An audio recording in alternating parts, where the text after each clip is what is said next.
मुझे बहुत बड़ा धोखा दिया गया है। अगर मुझे मुक्ति नहीं मिली तो मैं इस गांव वालों को ऐसे ही परेशान करती रहूंगी। कुछ आत्माएं ऐसी होती हैं जो ना पूरी तरह से जीवित होती हैं, ना ही पूरी तरह से मृत।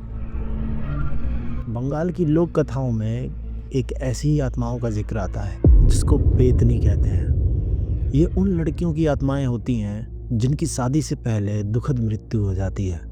अपने पायल और चूड़ियों की खन खन से आने जाने वाले लोगों को आकर्षित करती हैं, और जो भी ये आवाजें सुनकर उनके पीछे चला गया तो समझ लो वो चला गया। आज हम आपको एक ऐसी ही पेतनी की कहानी सुनाने जा रहे हैं। एक ऐसी आत्मा जिसको मिले अधूरे प्यार और विश्वासघात ने उसे पेतनी बनने पे ये मजबूर कर दिया। अगर ये वीडियो आपको अच्छी लगे तो नीचे कमेंट करके ज़रूर बताइएगा। कहानी में आगे बढ़ते हैं। वेस्ट बंगाल के नदिया गांव में सुनीता नाम की एक लड़की रहा करती थी। वो दिखने में बहुत खूबसूरत थी।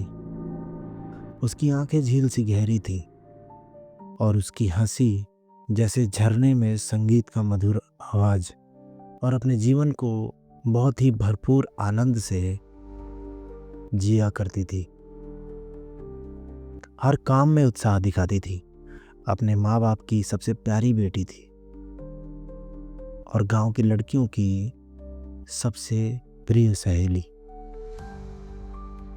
सुनीता का घर स्नेह और सादगी से भरा हुआ था।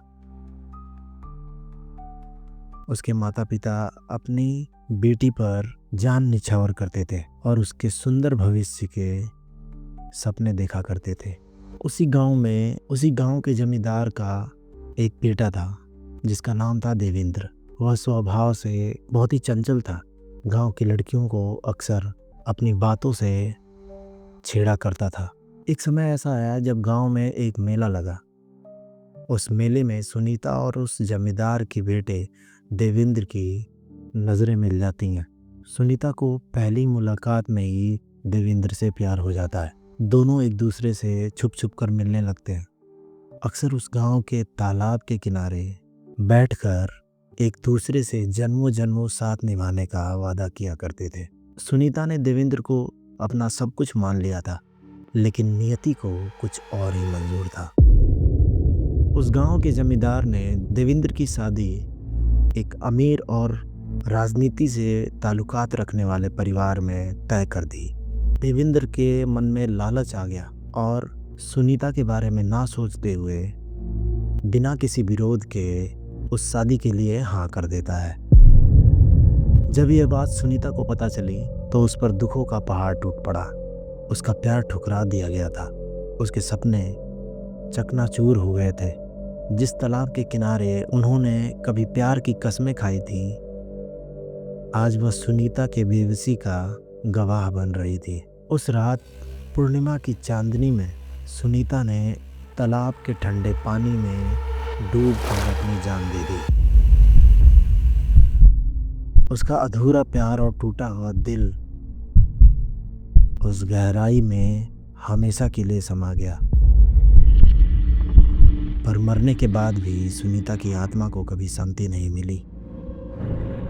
उसके साथ हुए धोखे ने उसे उतना खूंखार बना दिया था कि अब उस गांव में हर रात को उसका कहर बरसने लगा। उस गांव से धीरे धीरे जवान लड़कों की रहस्यमय तरीके से मौत होने लगी। गांव के लोग जब रात को अपने घरों के अंदर सो रहे होते थे तो उस गांव के गलियों से पायल की आवाज़ सुनाई देने लगी, जैसे रात को उस गांव की गलियों में कोई चल रहा हो। एक अजीब सी आवाज़ गांव में हमेशा सुनाई दिया करती थी, जैसे कोई बिलख बिलख के रो रहा हो। ये सब देखकर गांव के लोगों के अंदर सुनीता को लेकर डर बैठ रहा था। कुछ समय के बाद उस गांव में प्रीति नाम की एक छोटी सी लड़की अपनी दादी के गांव रहने के लिए आई। प्रीति और लड़कियों से बहुत अलग थी। उसको बचपन से ही अपने आसपास भटकती आत्माओं को देख सकती थी, उनसे बातें कर सकती थी। प्रीति जब उस गांव में आई तो चारों तरफ गांव में घूम के देखा, पर उस तालाब से उसको एक अजीब सा खिंचाव महसूस हुआ। उसकी दादी हमेशा उसे रोकने की कोशिश करती थी, पर वो तालाब की तरफ बढ़ने लगी। उसकी दादी ने उसे बहुत रोकने की कोशिश करी, पर प्रीति चली जा रही थी। प्रीति तालाब के किनारे पहुंचती है और वो देखती है कि उस तालाब के पानी में एक उदास सी लड़की की परछाई दिख रही थी और वो परछाई रो रही थी। उसकी आंखों में गहरा दुख था।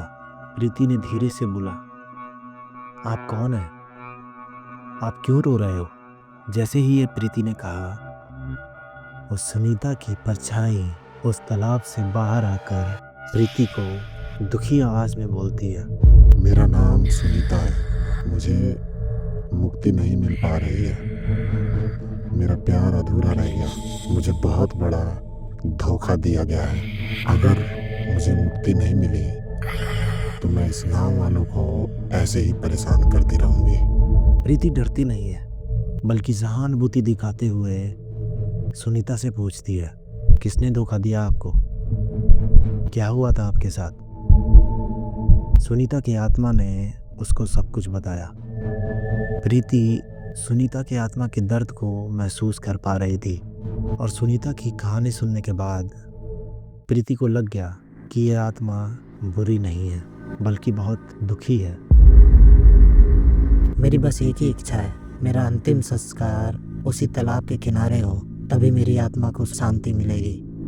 क्या तुम मेरी मदद करोगी? प्रीति ने कहा, मैं ज़रूर मदद करूंगी। प्रीति गांव वालों को सुनीता की इच्छा के बारे में बताया। पहले तो लोगों को विश्वास ही नहीं हुआ, लेकिन जब प्रीति की आंखों में सच्चाई देखी तो उनका मन पिघल गया।